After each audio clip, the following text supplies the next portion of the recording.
All right, if I can get somebody in the room to read the mission statement for me real quick. WIC mission statement to safeguard the health of low-income women, infants, and children up to the age of 5 who are at nutrition risk by providing nutritious food to supplement diets, information on healthy eating, and referrals to healthcare. Okay, and then I just wanted, Jerry brought up a good point on yesterday. She called me, and we didn't discuss this when we were going over procedures manual training, but because the discrimination statement did change, you'll need to replace the list of the following forms. So the proxy forms you use in your clinic, the verification of residency form, your list of acceptable proofs, your interview script that you're currently using, all of those you'll want to replace your clinic copies with. And then also, we have those certain signs that have to be posted in the clinic. You'll want to replace your no charge for WIC services and your how to file a complaint. And I put the attachments, that's not the certification page, it's the actual attachment pages, which is in the back of the certification section.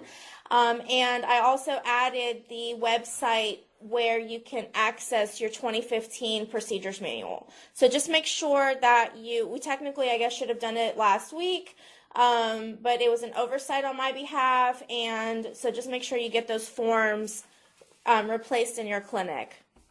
And then I also just wanted to touch real quick on the continuous scanning. Hopefully now everybody's had their help desk tickets put in. But I just wanted to make sure, because I don't think it was clear. Continuous scanning doesn't mean you feed 5 pieces of paper in the scanner and it feeds them all through. Like, all of our scanners are already set up to do that. What I mean by continuous scan is if I scan discharge papers and there are multiple pages, it's going to feed those through, but then it's not going to go ahead and try to save it to the file. It's going to pause. It's going to let me go ahead and put another document in and pause. And then if I want to put another document in, it'll let me do that as well. And then it'll let me choose finish scanning before I need to actually save the file. So if your scanner, and I don't mean that you do it so quick that you get the driver's license in there real quick to make it catch it so it doesn't stop. I mean, like, it'll actually pause and it'll give you the option to continue feeding. So if your scanner isn't actually doing that, you'll want to contact your manager about the help desk ticket.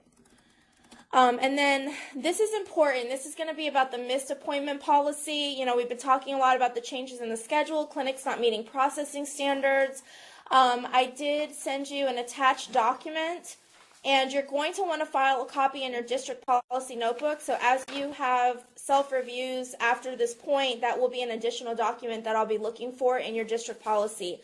I know that everybody kind of, the feedback that I'm hearing in clinic is, well, how are we supposed to keep our 97 caseload and we're scheduling people 3 weeks out? Because basically, if they miss any appointment in the month of February past the first week, they're getting scheduled for March. So how am I possibly going to get my people for February caseload at 97? But as I sat and I was thinking about it more, we really can do a little more to try to educate our clients about what they need to do to be responsible with their appointments. And let me pull that policy up, but you should have it in your email, and hopefully you've printed it out. But we'll go over that. So basically what the scheduling policy is going to be now is that if the client misses a certification, then they will be scheduled 20 days out. So like I said, I mean, that is 3 weeks for us. And it's rough on the client, but what's happening is we have so many missed appointments that are taking up slots on our schedule that when we do have the new prenatals, the new babies, we're not able to get them in our 10-day frame. So here's what we're going to do going forward. If the client calls to reschedule the appointment before they actually missed the appointment, then they'll be given an appointment within that 7-day time frame. It should be, like a first available, basically. And then they also won't lose vouchers because they don't lose vouchers until they're a full 7 days late.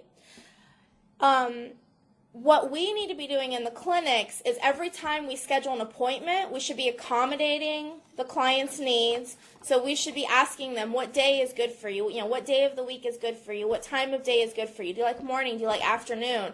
I'm not going to schedule a 3 o'clock appointment for a mom who has to get her kids off the bus or has to pick them up from the car rider line.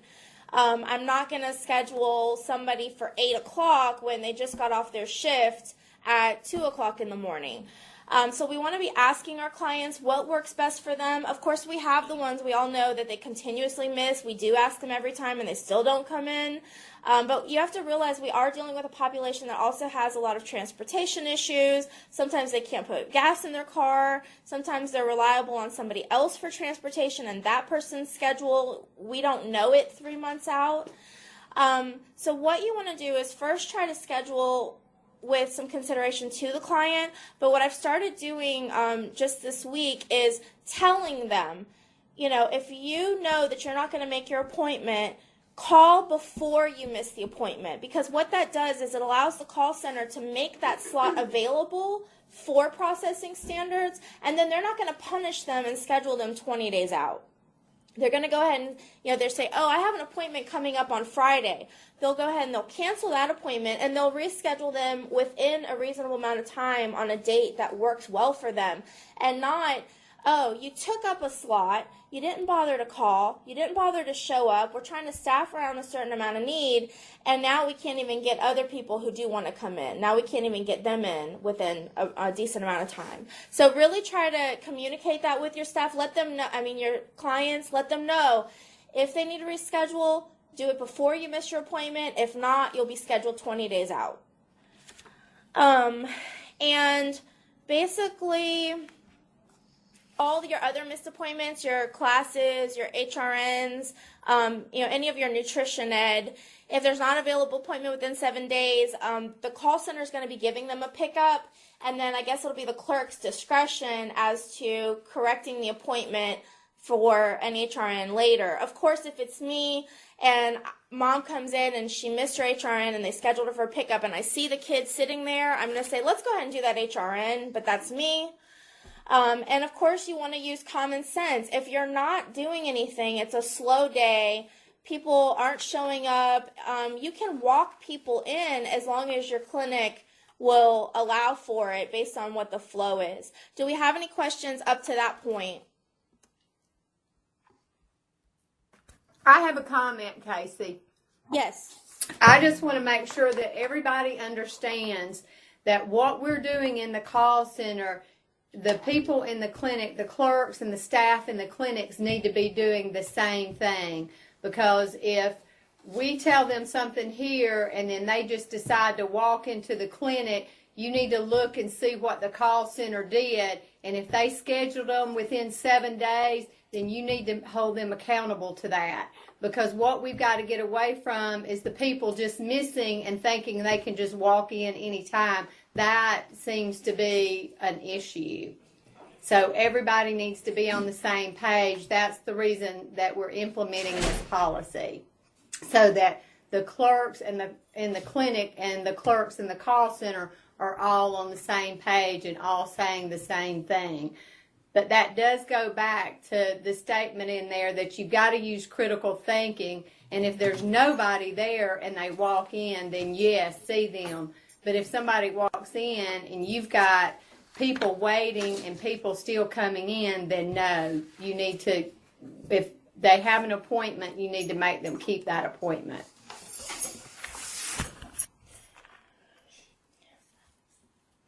If anybody doesn't have any more questions about the appointment policy, then we'll move on to the stock paper inventory. We discussed last week that the state wants us to somehow track the usage of our paper better. And they're not telling us to track it daily. They're not saying, I went and I grabbed 20 pieces of paper and that was this number to this number, and then I put that in my VPOD, but then I took 5 sheets back and put that back in the cabinet. It's not that serious. So what I did is I kind of played around with a log, and we'll look at that in just a second. But what I want to make sure that you understand is you're going to use a new sheet for each new shipment of paper. And you'll start using that for any of your shipments that you started receiving in February. So even if you did receive a shipment like last week, you can go ahead and log those boxes. So we'll just start doing it with new shipments as of February. And what we're going to do is you get that packing list that comes with it, and we want you to attach that packing list to that inventory log sheet. So you'll just, put it behind and just staple it together. And I did create the log where you can alter, every clinic, and that's what this next slide is, has a maximum number of boxes that they're allowed on hand. And so when you get down, for example, Coweta, when they get down to 3 boxes, they're allowed to order 6. You can alter the logs for the number of boxes that you received. For anybody who is not quite sure what we're looking for on the boxes, I took a picture. This is the labels that will be on your boxes. The red arrow is showing you 2 of 8, and then the next one will be 3 of 8, and then the next one will be 4 of 8, 5 of 8, etc. Because the state says they want us to issue the paper out in the same order that it comes in. So if I receive 8 boxes, I'm going to use box 1 of 8 first, then box 2 of 8. And remember that we're having to keep it stored in the cardboard boxes, so you're not even going to open that paper box until you're ready to use it. The arrow in green, that's the serial number range for those 4 packs of paper that are in that box. So now I just have like a sample of the log. I did send everybody a blank log, and this is basically how you would fill it out. So I've got Clinic 214 received 5 boxes on February 14th, and then you're going to sign who received those vouchers. So Valentina Hart signed for these vouchers the paper that she received it, and then you've got box 1 through 5 listed in this first column, and that serial range, which is what coincides with this green arrow right here.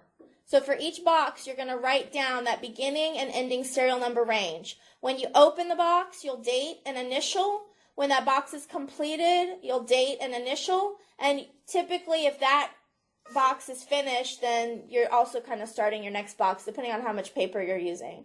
And so you'll do one of these sheets per that shipment. I did make the log. Henry is the one who orders the most paper at any given time. They can order up to 10 boxes, and so they'll have, their log can have all 10 columns. Sorry, rows. These are rows. And if you only get like 3 boxes at a time, the form is changeable where you can like delete these bottom rows out if you're, you like it to be real pretty and complete, so that you don't have empty boxes that you then have to write, the slashes through. Does that make sense? It's just like when you had to do manual voucher inventory. If you had unused columns, you had to put slashes through. I would rather go ahead and delete the boxes that I don't need, so I don't have to have all those ugly slashes on my paper. All right, do we have questions up to that point for the VPOD stock paper? Because that starts basically now, if not last week.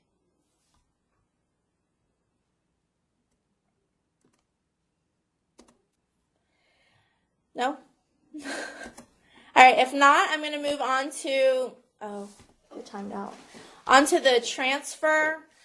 What I did is we have a transfer flow chart currently, but I had to alter it and make revisions based on VMARs. So with VMARs, you should be able to do an out-of-state transfer as an O, regardless of the fact that they've already been in Georgia before. So I accounted for those revisions. And then I also accounted for, like the half certs, like if they transfer in a good cert and do a half cert, I accounted for those as well. So let's go back to just a couple things, just some reminders about transfers. All right. All transfers are supposed to provide ID and address. That's nothing new. It's always been that way.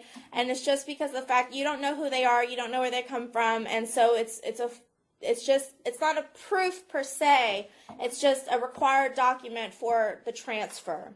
So my question is, what do you do if the client forgot to bring ID and or address today for the transfer? This question is going to Carrollton. How would you document that in the, well, I put WICS 1 through 4, but depending on if it's a in-state transfer that doesn't need a half cert, let's just say in WICS screens.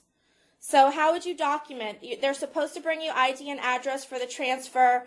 They forgot to bring it today. How would you document that proof in WIC screens? Do OT and then pending. Correct. Heather said you put OT pending. The point is you don't put no. If they're a no means they're pending from a certification, and so you can't put no because when you send that transfer through, Covances is actually going to terminate them. They're going to back terminate them for 30 days past when they had their certification, and that'll just cause issuance issues for you later. So the answer to that is you would document OT and then type in the word pending. And then what you can do on your voucher screen is put them in interval 1 so that they're not getting issued more than 1 month's worth of vouchers until they bring that document back. A couple things about transfers. If the client is in a good cert, you are required to have records from the original clinic. That's not to say that you can't transfer them until you get those records. You are allowed to transfer using GWiz data if you need to, but you are supposed to, per the procedures manual, have those records at least filed within 2 weeks. My only thing is, depending on how your clinic functions, how organized people are, it could be difficult. If I went ahead and I did the transfer today, is the CPA going to know, don't file that chart back? Do I have a place for charts of people that have been transferred in, but I'm waiting on records? When the records come in, do I pull everybody up to see if they've already come in or not? So it really depends on how effective and efficient your clinic is, and that's something that I think you probably just need to figure out. I know some people are stay on top of the transfers, but I've also been in clinics where I've gone through their transfer record file and seen things that were out of cert from 1.5 years ago, and yet you're still holding on to transfer records that aren't even good anymore, and the person never came in, and they're collecting dust. So it's something that I think somebody would need to be responsible of and sort of take ownership of for that second bulletin point to work. Because what will happen is you'll transfer them in, the CPA will work on the food package, the chart will go on the wall, the records come in, they get stuck in a file, and the dots never get connected. Now, if you don't receive your records within 72 hours of requesting them, you should be notifying your manager, because Blanche can contact the NSD for that district. If it's from another state, she'll have the state contacted, and believe me, you will get those records like that. So I'm kind of tired of hearing, well, I requested these 3 weeks ago and I didn't have them. Well, the rule was after 72 hours of requesting them, you should have done some notification and not just sat on them. Now, you are supposed to, when you get those records, actually be looking at them, because you should be verifying if that client is pending from the original clinic. If the records show that the client is pending from the original clinic, you have to obtain those missing documents. You can't transfer somebody in that was still pending. You can't extend a 30-day pending. You can't give them more time to be pending. So, yes, they're supposed to bring ID and address for the transfer, and they say, oh, I forgot to bring it. But if you look at the records and you notice they were pending for ID from the certification, then what happens? And that's what this question is. So what do you do if the client is pending from the original clinic and did not bring those missing documents to you today? And this clinic question is going to go out to Griffin. What would you do?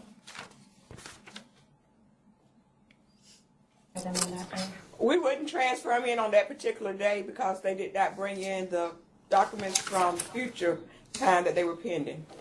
Correct. So basically, you're stuck. You can't do anything. And that being said, also, I've seen that, let's say a client comes into your clinic and they have Georgia vouchers for the next 2 or 3 months, there's no need for them to transfer. If you're not issuing vouchers or doing some kind of change, there's no need for them to transfer into you on that day. This is also important for the call center. If you know that you've got a client coming in and you're checking them in GWiz and they've been issued out, they don't have to come into that clinic that week to transfer in. Yes, they're in a good cert, but if they have benefits, there's nothing you're going to be doing for them until they're due vouchers again. And sometimes that's helpful if you already know that the schedule's packed. The schedule's packed, or you're short-staffed or anything like that. So you just want to kind of try to work more efficiently and not just bombard yourself with things to do when you're not going to be issuing anyway to that client. Just a couple more things. Sometimes when you transfer a client in and you attempt to print, you'll receive a message that says the client is termed. You shouldn't just be automatically term reversing them. You should be checking GWiz. If the client is termed to B, that means that the original clinic knew they were transferring out and they termed them out from their clinic. So then, yes, you would be able to send a term reverse, and that would be after you've transferred them into your clinic. For some of us that aren't that quite savvy with GWiz, I know this is really small. I tried to crop and enlarge, but when you pull them up in GWiz, you go down to where their transactions are, and where this green arrow is, if that term code right there is a B, that means that clinic 123 knew they were transferring out, they sent you records, they termed them a B. And so you'll be able to transfer them in, just send a term reverse, and then you can keep going. Now, if they've been termed for something else, like they need a recertification, or then you have to look at that situation separately.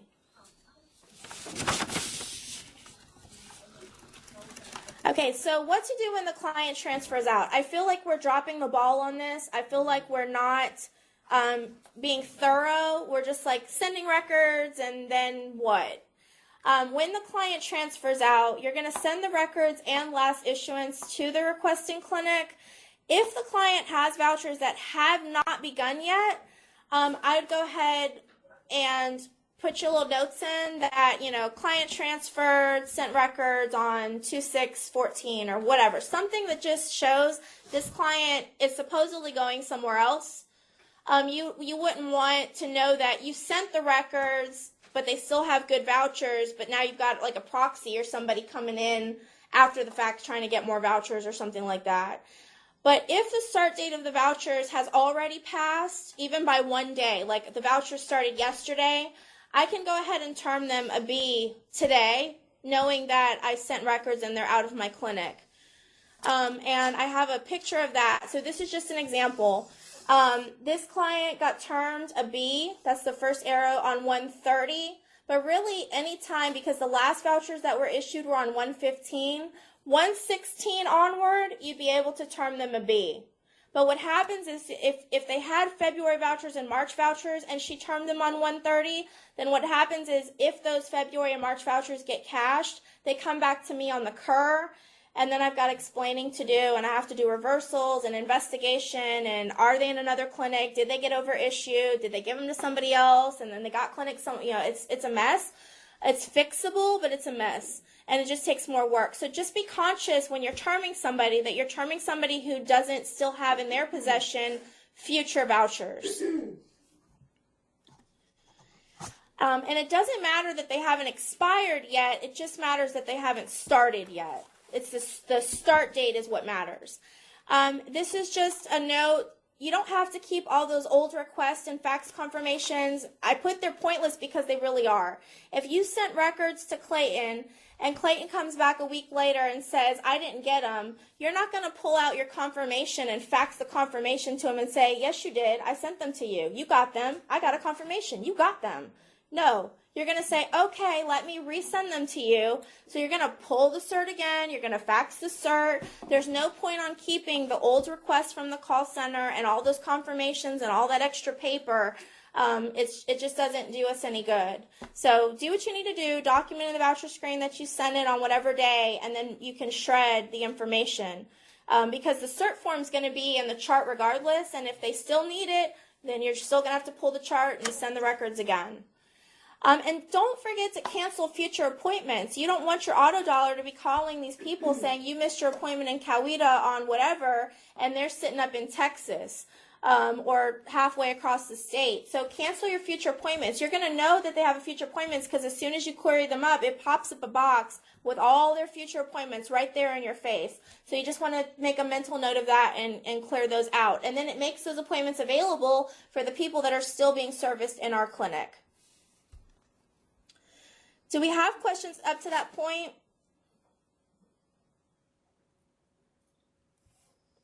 All right, I'm going to go on to Grady babies. Grady babies annoy me. And I get really aggravated because Grady met like 98% last month for their caseload, but yet our mamas that we're servicing, our babies to those mamas are being serviced somewhere else. So, you know, I just have issues with Grady babies, but God love them. The other problem that I have is they send records whenever they want. You could get records 2 weeks down the line. You could get records a month down the line. I've gotten records 6 weeks down the line. By then that mama's come and gone.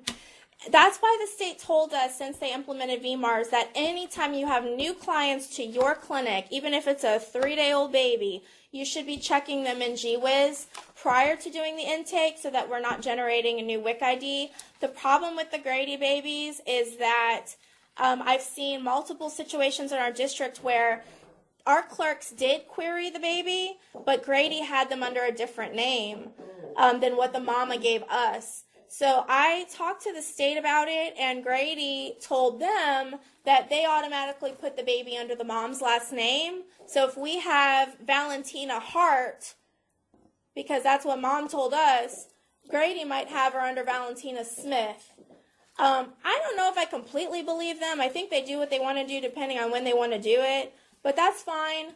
What we'll do then is you really kind of need to be doing multiple searches in GWiz. Try first name, last name. Try first name with just a date of birth. And if it's a brand new baby, there's not going to be that many people in GWiz with a birth date of February 14, 2015. So if I go to try to query just that birth date, I'm not going to have pages and pages of people to sort through.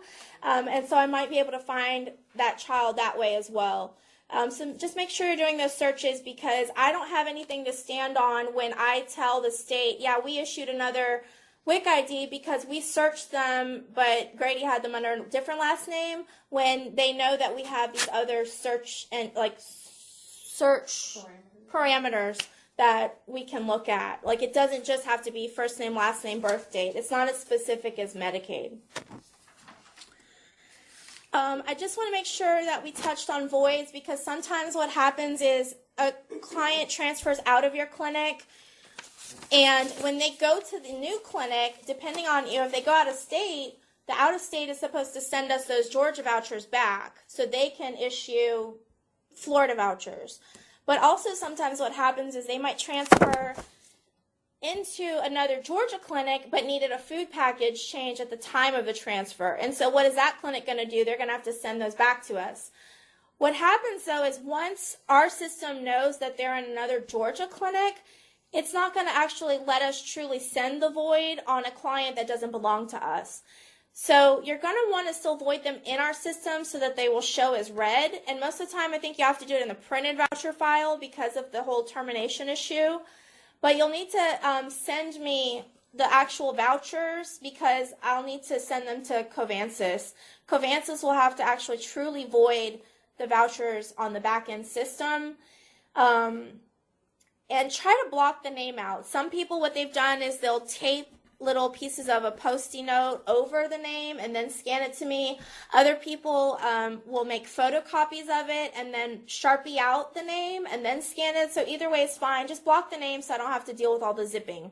Because then I have to send Covansys a password in a separate email, and I'm just trying to make Beth's life easier too. So she'd just prefer to get them. All she needs is a WIC ID. She doesn't need a name.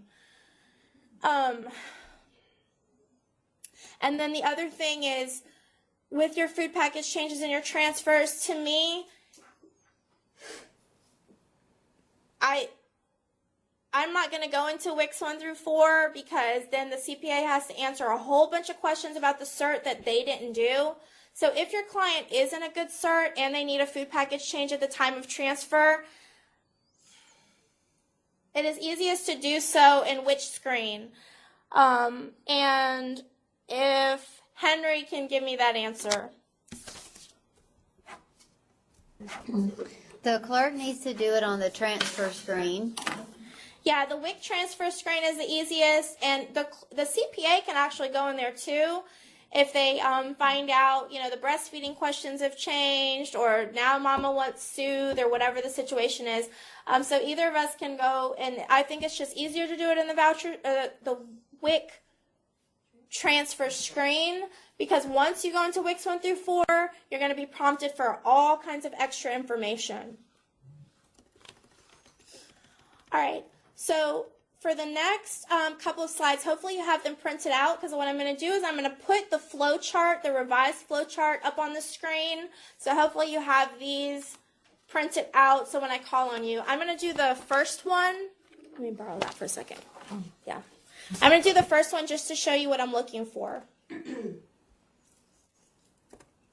Okay, so the first example, if you look at your printout, says the client has a prenatal appointment in Coweta. You discover she has had WIC in Henry County before, but it was in 2006. That was yesterday. All right, so my question is, has client had WIC in Georgia before? The flow chart says yes. Are they in a valid cert in Georgia? Flow chart, it says no. Are they in a valid cert out of state? In this situation, no. She just found out she was pregnant. Was Georgia WIC last performed in your clinic? Yes. So I'm going to recertify her. Wait, hold on. No. She's not in your clinic. Wait, she's not. Hold on. Sorry. She's in Henry. This is another one. Okay, back up. Okay, has client had WIC in Georgia before? Yes. Are they in a valid cert in Georgia? No. She just found out she was pregnant. She's not from out of state. Was Georgia WIC last performed in your clinic? No, because she last said it was in Henry back in 2006. So I'm going to recertify her in WICs 1 through 4 as an X, and I'm going to use her existing Georgia WIC ID, which I got off of GWiz, and of course, because she's not in a good cert, I don't need her records. So basically, when I call on you, that's how you're going to walk it through for me. The next example says, and this is going to be for Troop. It says the child has an appointment today to transfer from Manchester to Carrollton. The client's last recert was August of 2014. So we're going to start up here, and Troop, if you can walk it through for me. Yes, they are in a valid cert in Georgia. Let's see. They are due a half or mid cert. And then use the existing WIC ID, obtain the information, and enter as an X. And then the system will ask if it's a half or mid cert. Correct. So what Jerry did is she started here. WIC has had, client has a WIC in Georgia before. They are in a valid cert.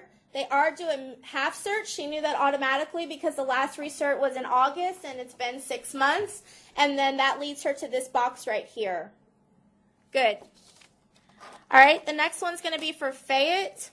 It says, Mom says the child had WIC in Texas about 3 years ago, but has never had WIC in Georgia. She comes to you today. So what do you do?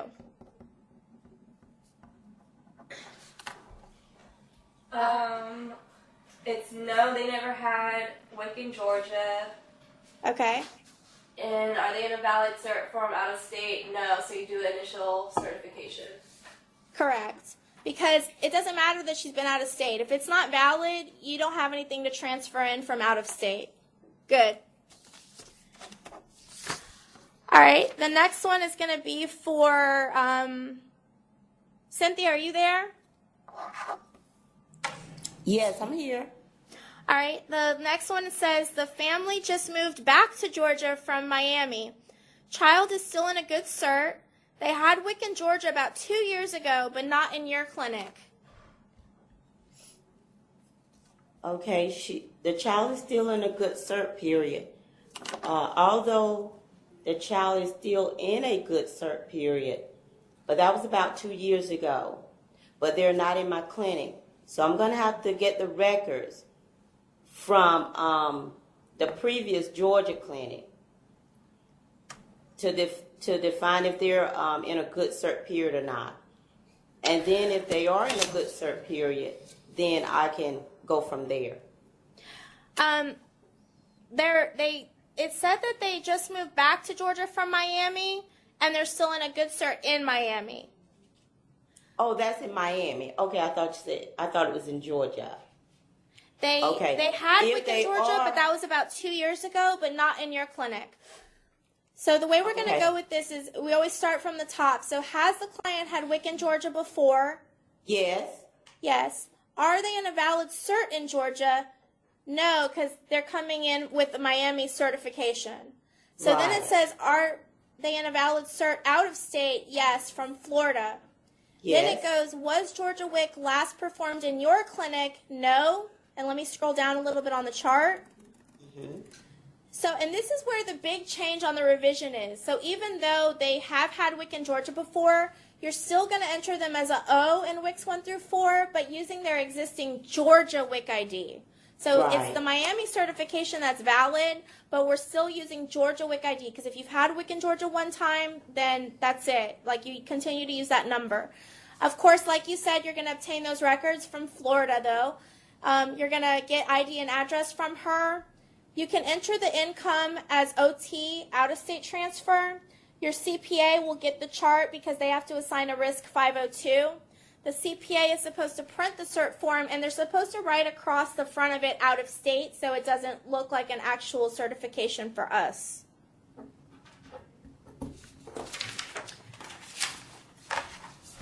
I've got one more for Rebecca. Are you in Butts? Yes, ma'am. All right, that last one, the very last slide, it says the family just moved back to Georgia from North Carolina. Child is still in a good cert. They had WIC in Georgia 4 months ago in your clinic, and that cert is still valid. So what do we do? Yes, they had WIC in Georgia before, and yes, they're in a valid cert in Georgia. No, they're not due a mid-cert or half-cert, so you're going to enter it. Well, no, they're still in a valid cert. So really, you're just going to update it in the voucher screen and just verify when they last received vouchers in North Carolina. Right. Because on this flowchart isn't accounting for they started with you and they came back with you with that same certification. So common sense tells me that if I did the certification, it would be no different than somebody who stopped coming to me for a couple of months and then showed back up. I would term reverse them if I had to. If they got termed, I would go ahead and update what I needed to and go ahead and print. If my certification is valid, then that's all that matters. So I'm going to just do everything I need to do from the voucher screen. Because the certification is mine. Right. Yeah, good. And then I did put the little yellow box down at the bottom. It says clients who are still pending from the previous clinic can't be transferred in until they return documents, like we discussed. If they aren't pending from the previous clinic, make sure you put OT pending if they didn't bring the documents. So my request would be, which when I originally did the flowchart, I requested everybody have it handy, just because there's so many different scenarios, we would never be able to touch on all of them. So if you keep the flowchart handy, it's not going to fail you. I've accounted for the VMARS changes. I've tested them. They should all be working correctly, like with the halves and the O's and all of that. So if you could just repost this and get rid of the other one. And this one does have a revision date of January 2015. I'm just now getting to it in a training. But does anybody have questions up to that point? Or another Kasey, scenario? I have a question about this example you just told us. So let's say that in North Carolina they had a mid or a half over there. How would we know that they had it if we don't need records? You're not going to know because they're not going to send you anything on a half or mid anyway. They're only going to send you the certification information because they use the VOC cards. So you wouldn't know anyway. So you would just base it on, are they at the 6-month mark or not? And then use your discretion if you feel like they need the half or the mid. But the other states are using the VOC cards, and all it tells you is when income was determined. That's all they tell you. So which is the if they're date of the transferring in, and let's say they're like around the 7th month, like around there, they were supposed to have a mid or a half, and I wouldn't know this. Could we go ahead and just do the half or the mid then? You can, but I wouldn't just do turn it. reverse and just leave it? If you felt like they didn't have the half and you wanted to have the half, then I would do it because you can do your halves and mids, between the 5 to 7 months, and that's fine. It's not gonna hurt anything. Okay, to do thank it. you. Does anybody else have any more scenarios? Casey, Yeah. where you say you have to list it as OT pending, I usually do OT transfer pending. Is that a big deal, or does it have to be like specifically pending? No, that's fine. Okay. That's fine. Yeah. My biggest thing is don't put the word no because you're going to end up terminating them. Now, I will say I put no, I print my pending form, and then I go, but that's a whole nother story. But, that's just to get my pending form printed. But the way I'm transmitting it is not with a no.